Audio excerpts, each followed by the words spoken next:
Hey guys, hello and welcome to another cast by myself, Azuba. Before we jump into the game, I've actually got some quick announcements to make.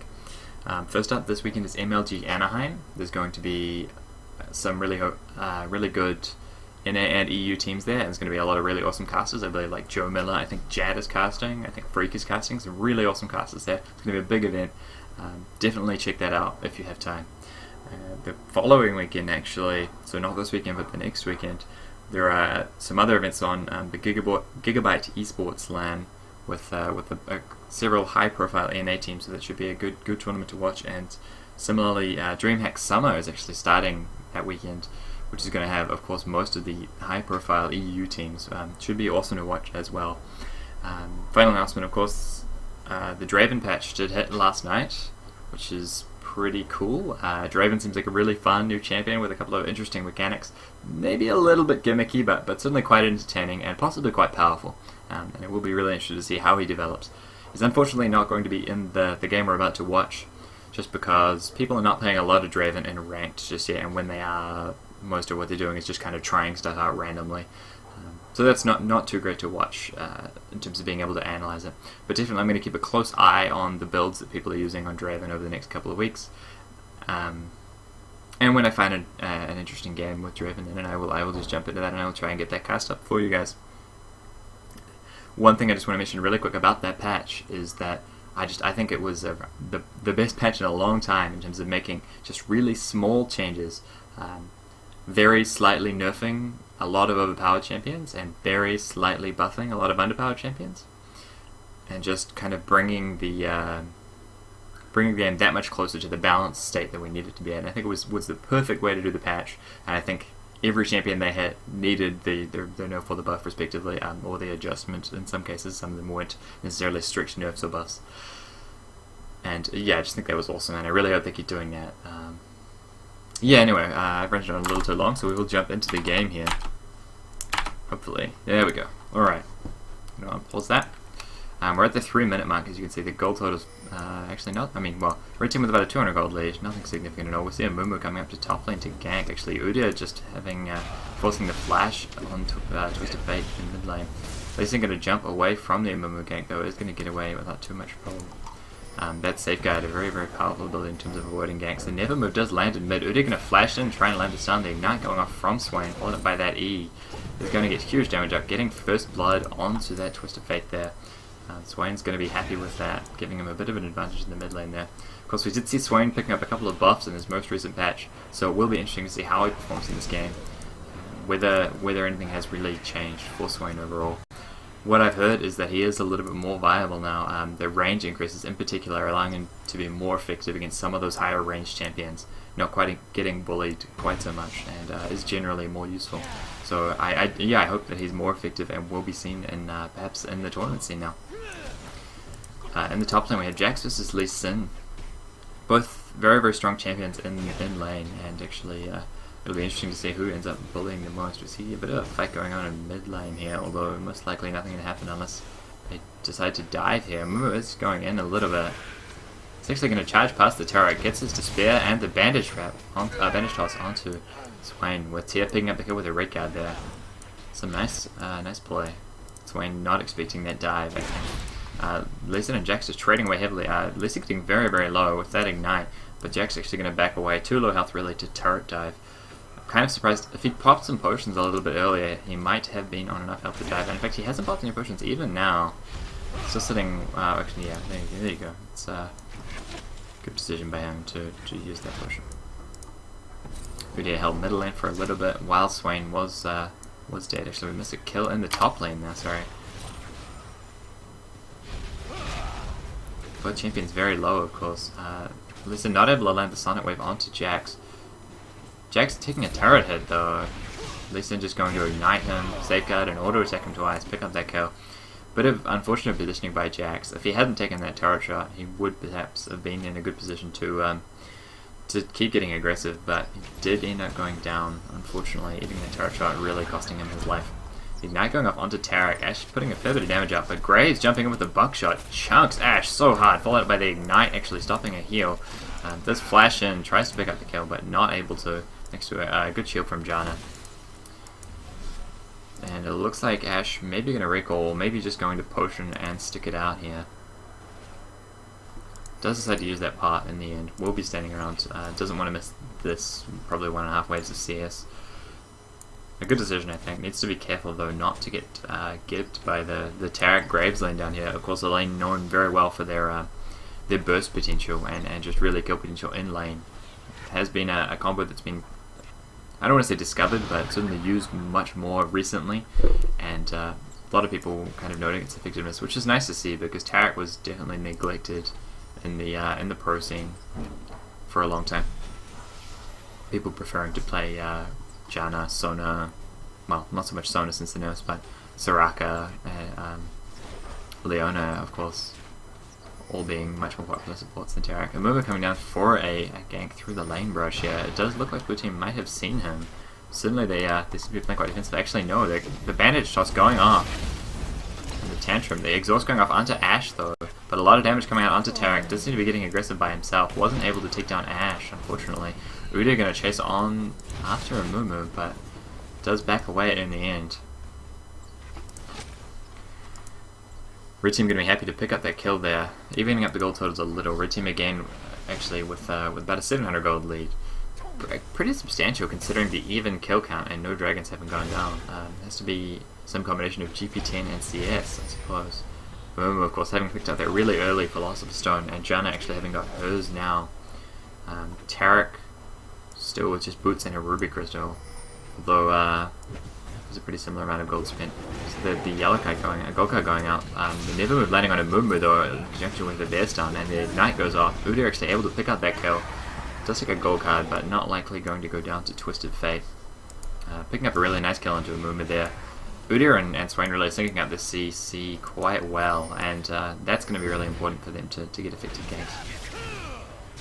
Lee Sin possibly in a bit of trouble here, but he's actually putting a lot of hurt onto Jax. Actually, TF going to ult in and try and get onto Udyr.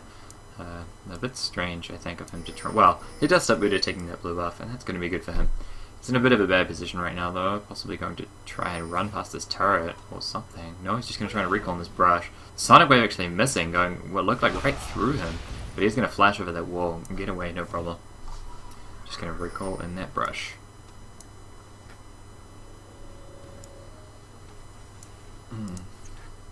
Anyway, as I was saying, the Ruby Crystal on boots on Taric. I do like getting boots that little bit earlier on Taric. So certainly that's going to allow him to land those dazzles much easier and really give his lane that much more kill potential. But it does of course have the disadvantage of getting the GP10 slower unless you can pick up those kills. Getting a little bit of damage onto Ashe there, but nothing too serious. Swain does pick up that blue buff. It's going to be very, very valuable for him. He does look to be building towards a Catalyst, which is a very smart purchase on Swain. We'll be building to that Rod of Ages quite early on, I would imagine.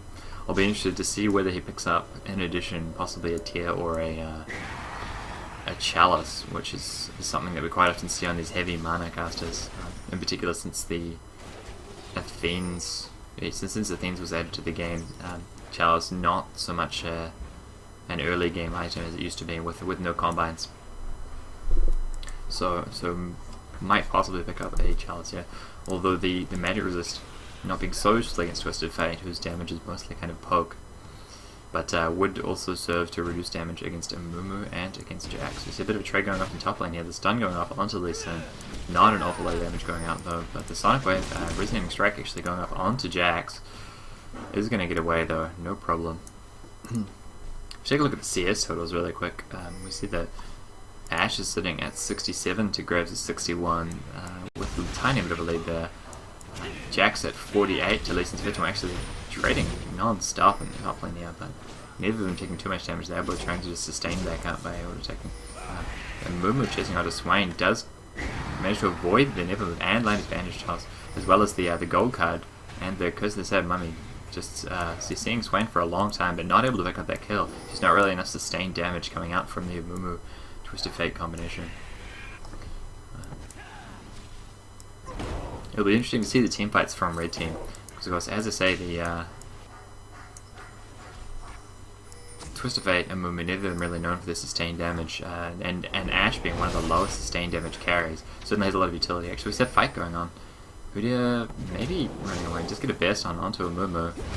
Bit of a strange fight right now. Ashe and Janna coming in to reinforce, and it looks as though Udyr and Swain are going to have no problem getting away. The gold card does land, but no follow-up onto Udyr. Kind of surprised we didn't see the Banish Toss go off, but it does actually land onto Taric right now. Howling Gale missing, and Taric flashing out. Ooh, Ashe gets never moved, and she's going to go down here. Does die to Swain in the end. Amumu in a bit of a bad position as well, but will most likely be able to escape. Of course, Udyr able to run very, very quickly and maybe able to catch up. It's going to flash, but Amumu with the counter flash will most likely get away. I don't think Udyr can catch Janna here. And as I was saying, of course, the mid and bottom lines of Red Team having quite low sustained damage, but Jax is pretty much a sustained damage machine, so it might be that they'll have enough in the team fights anyway. And certainly the crowd control provided by Amumu, by Ashe, and by Twist of Fate, will enable Jax to have the free time that he needs to get all of that damage out. So maybe that it'll work quite well. Of course, also Blue Team having Udyr as their jungler, it does get quite shut down by people who can kite him, and Ashe Janna are going to be really an effective combination against Udyr, and I've seen that time and time again. If whenever I play Udyr, if I come up against an Ashe in general, in fact, but certainly Ashe in combination with Janna, it can be a really, really rough game. Udyr very susceptible to getting kited, kind of needs some hard engage on his team against something like this to be able to really get onto people, and they need to lock targets like Ashe down and just try and keep Udyr on them so they can actually do damage and sustain himself with that turtle shell, get those stuns off, really be the disruptive, tanky jungler that we know him to be. In the meantime, the team comp from Blue Team very tanky actually. Swain, one of the tankier mages around, partly because of how he builds, and oh crap, there's siren up in the background. Hopefully that doesn't come through too much, and hopefully it'll stop soon. Anyway, yeah, Swain a very tanky mage in general because of how he builds and because he's a short range typecaster, tends to build in that way. Graves, similarly, thanks to his passive, is very tanky, and of course Taric providing him with that armor buff as well. Taric, one of the tankier supports thanks to that armor buff. And Lisa and Udyr both being bruisers. I think Udyr, thanks to the turtle shield, is very, very tanky. I mean, it'll be interesting to see whether Red Team can put out enough damage to actually shut them down. Oh my god, that siren is so annoying. Wow. Probably should go check out what that is.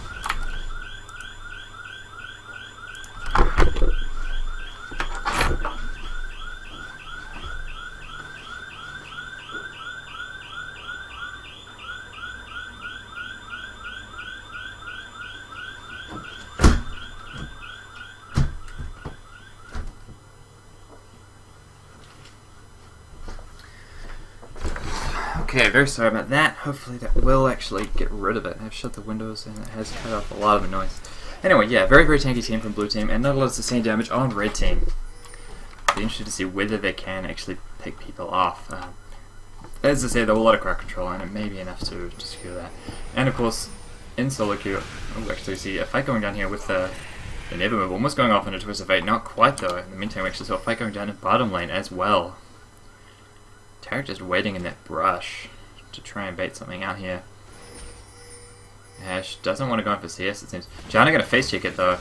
Huge damage coming out from the Taric Graves combo, and that's exactly what you see from them time and time again. And actually, oh my god, we see so much action at exactly the same time. We see Amumu and Jax getting onto Jax and Lee Sin having a bit of a mano-a-mano engagement here. But wow, an amazing Banish Toss from Amumu, followed by that ult, is actually able to pick up that kill. Anyway, as I was saying, the burst from Taric Graves, which you just see time and time again in lane, the Shatter Radiance combo from Taric, as well as the Buckshot collateral damage from Graves, and just a couple of auto attacks, was able to put out absurd burst damage, and just, we saw that there, you know, Janna getting knocked from 100-0 in no time at all. Mumu going to use this time while Blue Team are doing Dragon to actually pick up the blue buff, which is going to be really nice for them. Swain, of course, being a relatively blue buff reliant champion, although he does have that mana regen from his items, well, from his Rod of Ages in this case, and of course from the from his passive, getting granted extra mana from those last hits. It is very nice of him to have blue buff so that he can spam the ultimate though. Jack's able to take out that top turret, of course, thanks to that extra attack speed from his passive. He is able to take him down very, very quickly. And that's going to grant a little bit of global gold to his team, putting them in the lead. They are now 800 gold ahead overall. Not a huge lead by any means, but still. So we see now in the bottom lane, Ashe with the 20 CS lead is actually fairly substantial. Is going to back up now and pick up her BF sword. It's going to be quite strong if she can get to that Infinity Edge quickly. She's a little bit ahead of Graves in terms of AD, but of course Graves just having naturally higher damage thanks to his abilities and his base stats. So Ashe is ultimately going to be doing a bit less. Swain in a bit of trouble here. The Ignite and the gold card going off. Jack's going to jump in and land a stun. Swain flashing out, but Jack's going to flash on, use that Empower, and pick up a kill. Very nice gank there by Jax. Unfortunately, Swain having no wards, and Lee Sin actually having no wards. Really no idea that the gank was coming. So that Oracle's from Mumu, in conjunction with possibly just not enough wards coming out from blue team, really providing them a big advantage, enabling them to set up those ganks and pick up the advantage in the laning phase. You see TF going down for a gank on bottom lane here. Just get a stun up onto Tarek, well as those cards going out. Ashe going to pick up that. Oh, actually, Twisted Fate couldn't pick up that kill overall, I believe, just with an auto attack. And that's what we like to see from Twisted Fate. His global is very, very powerful and does enable him to pick up quite a large advantage in the laning phase usually. So he really needs to be ganking, left and right. Needs to be all over the place. Jackson and Lee Sin duking out here, but Jax now having picked up his build to water seems to be just too much stronger than Lee Sin. He's have about a 15 CS lead, but oh my god, we actually see a fight going on a bot lane. Ashe forced to flash away over the wall. Graves flashing after a good monsoon from Janna, as well as the being in that brush from Ashe, keeping her alive a little bit longer. But wow, actually, yeah, Graves and Udyr each picking up a kill there. Udyr now going to chase on after Mumu. Swain there as well. Does land the slow. Mumu forced to flash, but gets stunned and gets never moved. A really nice never move from Swain. Despite the curse of the Sad Mummy, it looks like Mumu's going to go down here and does lose that Oracles, which is really bad news for Red Team. They are still in the lead in terms of gold, but losing that Oracles is just it's pretty big.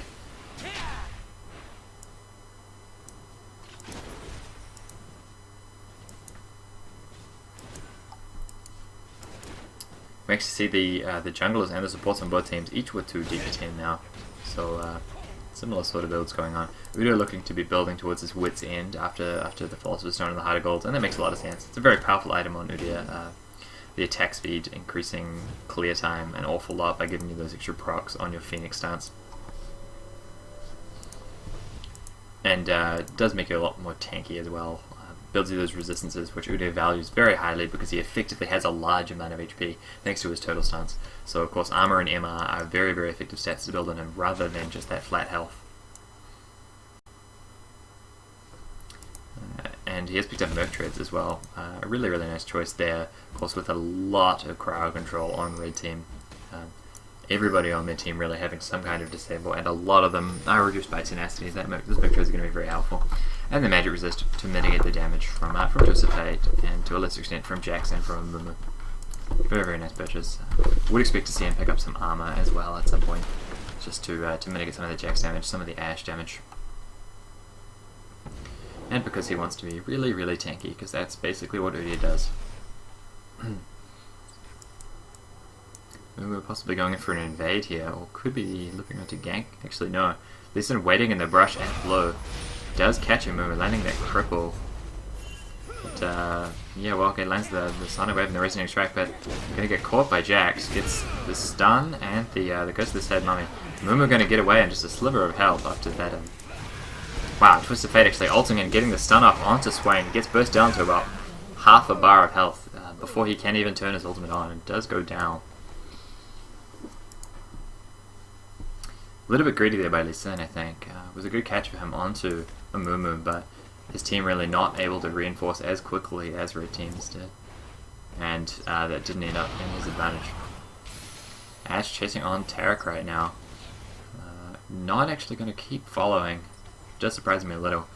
One of the major advantages of Ashe in lane is that if you end up in an advantageous position near your turret, you're able to chase on very well, just keep slowing them and keep chasing them all day. And of course a couple of AD carries are capable of that, people like Vayne, people like Siva, who get movement speed on when they're chasing enemy champions. And that enables you to turn what might potentially just be a slightly favourable trade into a very favourable trade by getting a lot of free damage as you're chasing them away, even if you can't pick up a kill. We see Jax building straight into a gunblade, and personally I like that. I tend to do that when I play Jax, but we do see on occasion people picking up actually just the Build Water Cutlass and building into a Trinity Force first, and of course that is very, very effective on Jax as well. I'm not really able to say which of those is more effective. Certainly both of them work very, very well. But that Phage and the Build Water are very valuable pickups for Jax, just enabling him to chase on very well, providing him with a bit of HP, a bit of sustain, and a fair bit of survivability, as well as obviously a lot of ability to chase, which I think is a very, very strong aspect of that build. So opting for this Gunblade, really just giving him that sustainability and the damage. Udyr actually running and face checking onto Udyr here, onto Mumu here. Does take a fair bit of damage. Jack's going to jump in, get a stun off onto Lee Sin. A lot of damage coming out onto red team though. Taric running in, and actually Ashe going to go down to this ignite most likely. And she does. Swain and Lee Sin flashing over the wall. Janna in a bit of a compromising position right now. Just gets slowed by Swain. He's most likely going to go down. The Never Move landing onto him. She does go down as well. So 2 kills picked up very cleanly there for blue team. But just very, very well coordinating their damage. Despite seemingly wasting 2 flashes there, were able to do a lot of work overall in that team fight. And they're going to pick up the dragon off of that as well. Still about 1,000 gold behind, but at this point 1,000 gold is basically peanuts. It's nothing, right? There's very little difference between the two teams. Graves and Udyr are actually doing a lot of work right now. Each of them with 3 kills and no deaths. Udyr with 4 assists and Graves with 2. Both very, very strong, I should say. Graves having picked up an Infinity Edge already, and is building it towards the Zeal. Actually, it's a 21-minute mark. It's not totally unreasonable to have the Infinity Edge. And in fact, we see Ashe with an Eye Edge and a Zeal being about 25 CS ahead of Graves. So those extra kills actually not making as much difference as he would like. Let's check out the respective gold totals. Yeah, actually, Ashe 700 gold ahead, and of course some of that's going to be because of her Hawk Shot passive giving her extra gold, and some of that's going to be because of Twisted Fate's passive giving her extra gold. And I think that's a lot of the reason why she is ahead right now.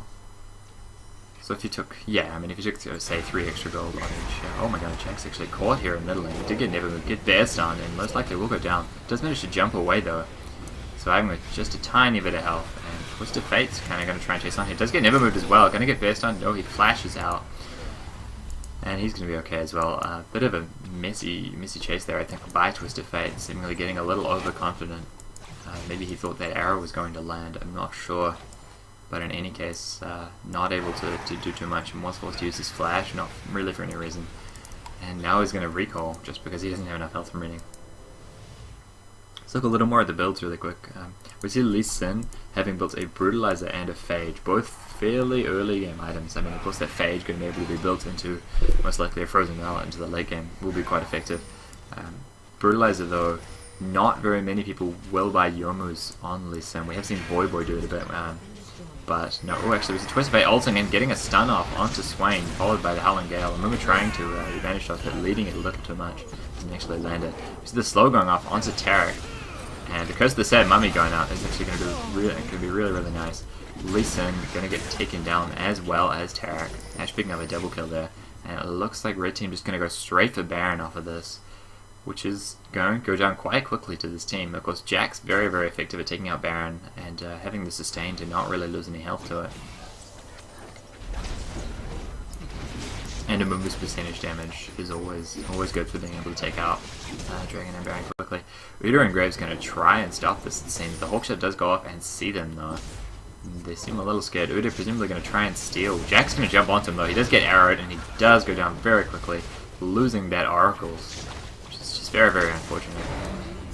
The Baron does go down to red team. Now 5,000 gold ahead of blue team. Pretty substantial at this point in time. And of course, while his Baron buff is up, they're going to be able to push for some more objectives. It looks like Ashe is picking up this red buff here. It's a bit unusual. Ashe, of course, already having a slow built into her auto attack thanks to her frost shot, when you could be donating the area to Jax. But in any case, the true damage is going to be helpful, of course, and an extra slow can't really hurt. Still a bit of a strange decision, I feel, but perhaps justifiable. Anyway, yeah, the Brutalizer on Lee Sin is a bit unusual. As I was saying, Boy probably the only person really who builds Youmu's on Lee Sin, but I suspect that this Lee Sin probably most likely just building the Brutalizer for a bit of a lane advantage, giving it, of course, the Brutalizer itself being a very strong item with that attack damage, that arm pin, and that CDR, all very, very nice stats and offensive stats for Lee Sin to be able to try and build in lane. Unfortunately, it doesn't seem to have worked out too well for him. Jax being a real powerhouse right now with his Gunblade. Has actually picked up a Giant spell next, which surprises me a little bit. I would have expected to see him build into the Trinity Force, but has decided instead to go for something involving max health, and I'll be interested to see what that is, whether he's just rushing for a Warmogs, or whether it could be something a little more subtle, you know, a Frozen Melt, or a even a Sunfire Cape or something. I'm actually not sure. Red team is going to push onto this turret right now and just take it away very, very easily. And looks like they're going to keep pushing. Lee Sin, unfortunately, a bit out of position, is in the top lane, and Udyr red. Swain getting stunned, and I believe the arrow went off onto Tarek there, but the Never move really strong from Swain actually sending 3 people. Chris the Sad Mummy going off on 4 though, and Graves does get taken out by Ashe. They are going to chase on now. Jax actually managing to take out Udyr. A huge damage output from him. They are just going to keep pushing. The sustain from his Baron buff going to help them out a lot at this point. Both teams, of course, taking down fairly low, but Red team is going to be pretty pleased with that. Ashe doing ridiculous damage to that Lee Sin there. With it does already have her last Whisper and an Infinity Edge and a Zeal, so those crits just hitting insanely hard. And they are going to take out this inhibitor pretty comfortably. Really, really good news for Red team, of course. Despite, I mean, as well as having the 9k gold advantage at this point in time, that inhibitor is, I mean, it's a hard to quantify advantage, but it's certainly very, very large, and will essentially grant them a lot of map control while that's still down, as well as enabling them to push. And of course, they've still got some time on this Baron buff, so they may try and press their advantage a little bit further here. Some of them are fairly low HP, but of course the sustain from the Baron buff keeping them up. We see Amuma having picked up a Sunfire Cape. Fairly popular item on Amuma these days, particularly in the Zingy build with the Triple Doran's Ring into Sunfire Cape, which is quite a neat build. And we have Killphase here. Wow, actually the Surrender going out from blue team. I would have thought a little bit premature there, but certainly they were quite behind at that point in time, and yeah, they didn't feel like they could come back. So we'll just jump into this stats screen and talk a little bit about people's builds, and then we will be done. So there's a couple of interesting things that I just wanted to point out really quick. First of all, Swain, he did pick up that Chalice after the Rod of Ages, and I think that was a smart purchase. Also went for a Revolver to give him a little bit of extra sustain. I haven't seen that too often on Swain, because of course he does have a fair bit of sustain on his ultimate, but it does definitely come up from time to time, and I don't think it's a bad purchase at all. I'm not by any means a Swain expert, so definitely don't take my word as law here. I would like to play a little bit more Swain, watch a little bit more Swain, kind of get an idea how good he is, but he hasn't been very common before this patch.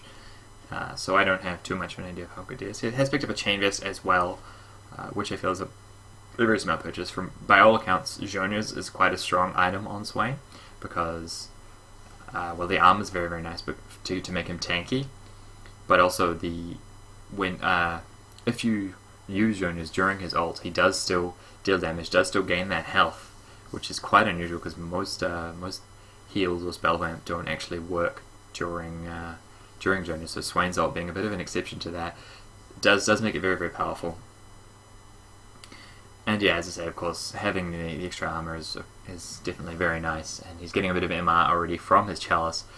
Wouldn't have been surprised to see him pick up like an Abyssal or something as well, and just end up being that very, very tanky champion while still dealing a lot of damage, thanks to the ability power provided by all of those items, really. would most likely have built into, of course, a Fiend's Unholy Grail before too long as well.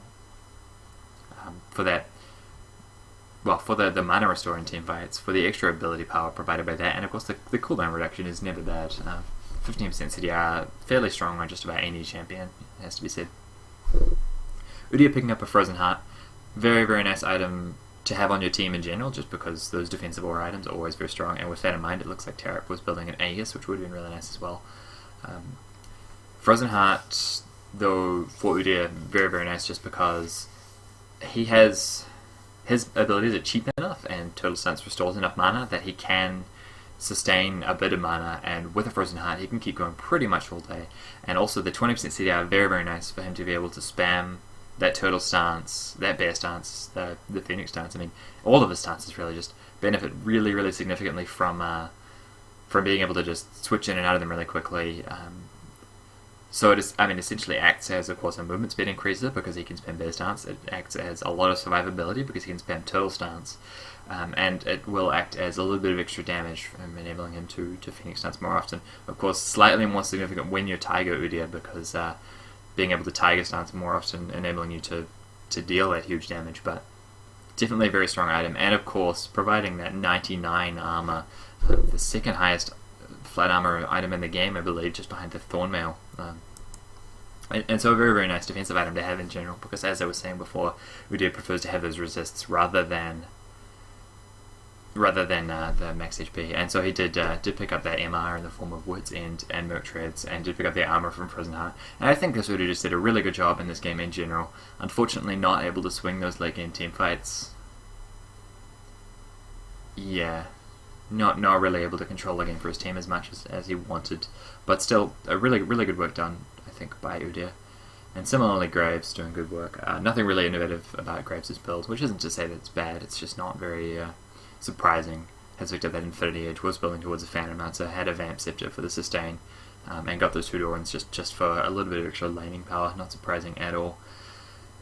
Slightly surprised to see Ashe pick up her last Whisper before her Phantom Dancer, and I suspect that was just because she had an appropriate amount of gold at whatever time.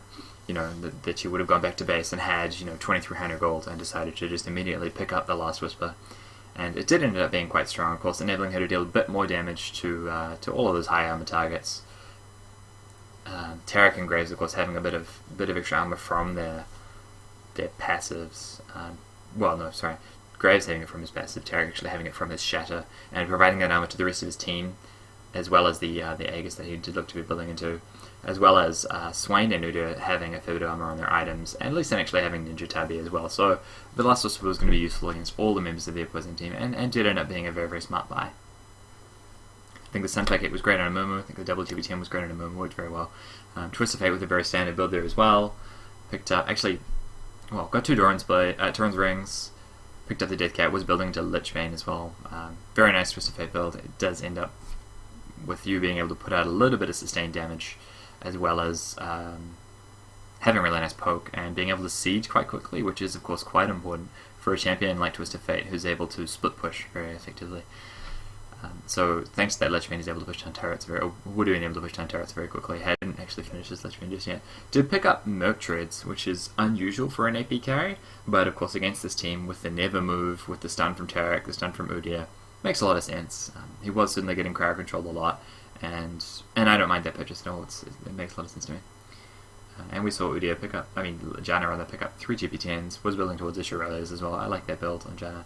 Makes a lot of sense to me. Okay, I think that's all in terms of the builds. I'm not really sure what to say in terms of analysing this game. I mean, the kill count was very close the whole game, but the gold, I think, provided by Twist of Fate's passive, by Ashe's Hawkshot, and by the GP10 items picked up by Root Team, really just keeping him a little bit in the lead the whole time. And Jax just doing so well. Ended up 6-1 and 3. Was just such a presence in those team fights. Did so much damage. It's hard to argue how he was playing. Did end up building that Frozen Mallet out of that the Giant's Belt, which is it's a little surprising.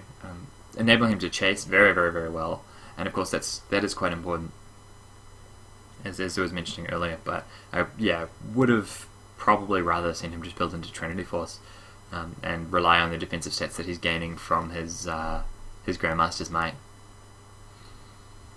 Nonetheless, though, I mean, he was very effective in that game, so it's hard to argue too much with his builds.